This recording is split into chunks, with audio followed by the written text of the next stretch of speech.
कथा के अनुसार एक राजा की दो रानियां थीं। राजा की प्यारी रानी को लक्ष्मी कहा जाता था और दूसरी रानी को रानी होने पर भी कुलक्ष्मी कहा जाता था। एक दिन लक्ष्मी रानी क्रोध होकर लकड़ी का पट्टा ले मलिन कपड़े पहनकर कोप भवन में जा लेटी। राजा ने लक्ष्मी से पूछा, तुम कोप भवन में क्यों पड़ी हो? तुम क्या चाहती हो? रानी बोली, कुलक्ष्मी को देश निकाला दिया जाए। कुलक्ष्मी रानी थी, इसलिए उसे निकाला देने से राजा की बदनामी होने का डर था। इसलिए रानी को पीहर छोड़कर आने की बात सोची गई। राजा ने पटरानी को एक रथ में सवार कराया और स्वयं घोड़े पर चढ़कर रथ के साथ चलने लगा। एक बीहड़ जंगल में पहुंचकर राजा ने रथ को रुकवाया। पालकी ढोने वालों को वहां से हट जाने को कहा गया। राजा रानी को उस जंगल में छोड़कर घोड़े पर सवार होकर अपने महल में आ गया। कुलक्ष्मी को बाट जोहते सारी रात बीत गई। रानी को प्यास लगी। वह रथ से उतरकर पानी के तलाश में चल दी। रानी ने आसपास पानी खोजा, परंतु उसे कोई जलाशय नहीं दिखाई दिया। रानी ने एक सारस के जोड़े को एक तरफ जाते देखा। रानी कुलक्ष्मी सारस के जोड़े के पीछे चल दी। चलते चलते वह एक नदी के किनारे पहुंच गई। रानी ने सोच आदि से निर्वत होकर उसी नदी में स्नान किया और जल पीकर अपनी प्यास बुझाई। उस समय कुछ अन्य स्त्रियां भी स्नान कर रही थीं। स्नान करने के बाद उन स्त्रियों ने दशा माता का डोरा लिया। उनके पास एक डोरा बच गया। उन्होंने रानी से डोरा लेने का अनुरोध किया। रानी डोरा लेकर अपने रथ में आकर बैठ गई। दशा माता ने रानी की परीक्षा लेने के लिए एक बुढ़िया का वेश धारण कर उसके रथ के पास आई। वह रानी से बोली कि बेटी, यहाँ बैठी क्या कर रही हो? रानी ने बुढ़िया से कहा, पहले तुम बताओ तुम कौन हो? बुढ़िया ने उत्तर दिया, मैं तुम्हारी मौसी हूँ। तब रानी उसके गले लगकर रोने लगी। उसने अपनी विपदा भरी सारी कहानी बुढ़िया को बता दी। अंत में रानी ने बुढ़िया से कहा, अब मुझे केवल तुम्हारा ही सहारा है, मेरी रक्षा करो। दशा माता की कृपा से उसी जगह माया का शहर बस गया। रानी के भाई भाभी आदि सारा मायका वहां प्रकट हो गया। रानी ने अपने पीहर के साथ मिलकर 9 दिन दशा माता की कथा कहानियां सुनाई। 10वें दिन डोरे की पूजा होनी थी। उस दिन सवेरे उठकर दशा माता ने रानी से कहा, नदी में स्नान कराओ, वहां तुमको स्वर्ण कलश मिलेगा, तुम उसे ले लेना और जो डोली तुम्हें लेने आए उसमें बैठ जाना। किसी से ये मत पूछना कि यह डोली किसकी है। रानी ने नदी में स्नान किया। वह स्नान करके बाहर निकल आई तो उसे 2 स्वर्ण के कलश नदी के किनारे रखे मिले। उन्हीं के पास रेशमी वस्त्र रखे थे। उन वस्त्रों को रानी ने पहन लिया।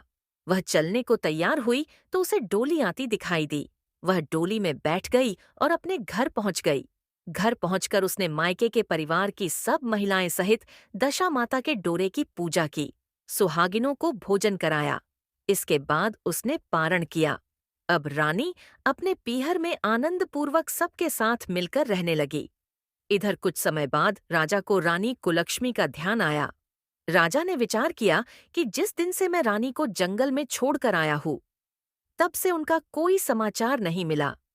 चलकर देखना चाहिए कि रानी कुलक्ष्मी का क्या हाल है।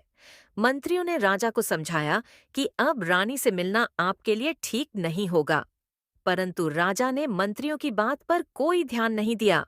वह घोड़े पर सवार होकर उसी स्थान पर पहुंचा जहां पर रानी को छोड़कर आया था। राजा को ये देखकर बड्ढा आश्चर्य हुआ कि यहाँ तो सघन वन था, परंतु अब यहाँ रमणीक बस्ती बसी हुई है। राजा ने लोगों से पूछा, यह कौन सी नगरी है? लोगों ने उसे बताया कि यह कुलक्ष्मी का नगर है।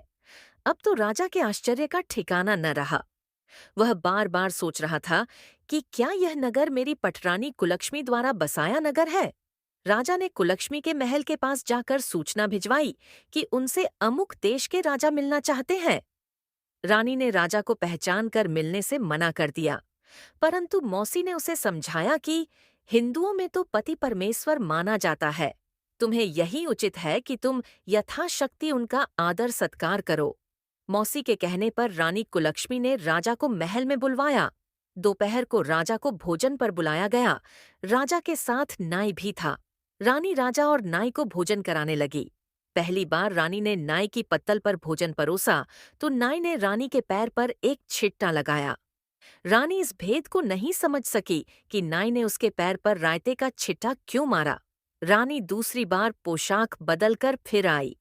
राजा मन में सोचने लगा कि यहाँ तो बहुत सी रानियां हैं, सबकी शकल एक जैसी है। मैं अपनी रानी को कैसे पहचानूंगा? डेरे आकर राजा ने नाई से कहा, यहाँ तो कई रानियां हैं, मैं अपनी रानी को कैसे पहचानूं? नाई बड़ा चतुर था। वह बोला, रानी तो एक ही है, परंतु वह पोशाक बदल बदल कर हमारे सामने आ रही है।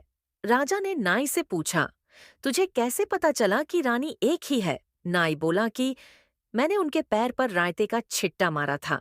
वह 3 बार कपड़े बदलकर हमारे सामने आई, परंतु वह छिट्टा उनके पैर पर तीनों बार लगा था। अगले दिन रानी ने राजा को अपने महल में बुलवाया। राजा को अपनी मेज पर बिठाकर खाने के लिए पान दिया।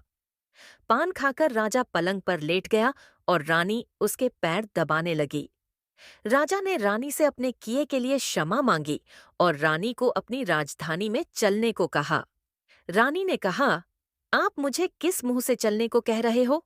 आप तो मुझे जंगल में अकेला छोड़कर कर चले गए थे। आप तो दूसरी रानी के कहने में आकर मेरा परित्याग कर चुके थे। यह तो मेरी मौसी का किया हुआ है। उसी के कारण यह सब वैभव मुझे प्राप्त हुआ है, वरना आप तो मेरा सर्वनाश कर चुके थे। राजा ने रानी को बहुत समझाया। तब रानी बोली कि मैं केवल एक शर्त पर आपके साथ चल सकती हूँ। आप मेरी मौसी से वरदान मांगेंगे कि यह नगरी आपकी राजधानी के पास पहुंचा दे, जिससे जब मेरा मन चाहे आपके पास रहूं और जब जी चाहे तो मौसी के दिए महल में चली जाऊं।